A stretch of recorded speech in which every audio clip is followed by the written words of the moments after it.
As I continue to hammer on this thesis that so many of the positive effects of exercise on brain health and performance, at least in the acute sense, immediately after the exercise, in some cases during the exercise, are due to arousal, well, then it should make sense why things like so-called exercise snacks, this idea that, throughout the day, you suddenly do 25 quick jumping jacks, or you jump up and down 5 times, or you do 20 air squats. We've heard about exercise snacks in different contexts, such as, adjusting blood glucose levels. You hear a lot about that, after meals, take a walk or do some jumping jacks really quick, or, do 20 air squats throughout the day. And people talk about the sort of outsized positive effects of those.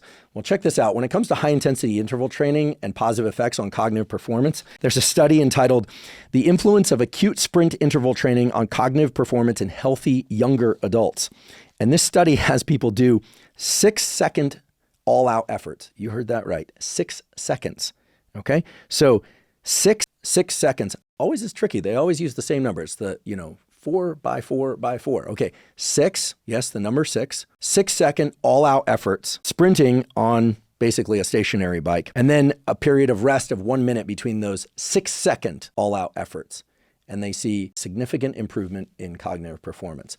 So yes, it's true that you can do very brief, very intense bouts of exercise. Just think about 6 seconds of sprinting, 1 minute of just cruise or rest, 6 seconds, and then just repeat for 6 sprints total of 6 seconds each, and experience an enhancement that is an acute or immediate enhancement in cognitive function. And I can imagine no other mechanistic explanation for that aside from increased levels of autonomic arousal.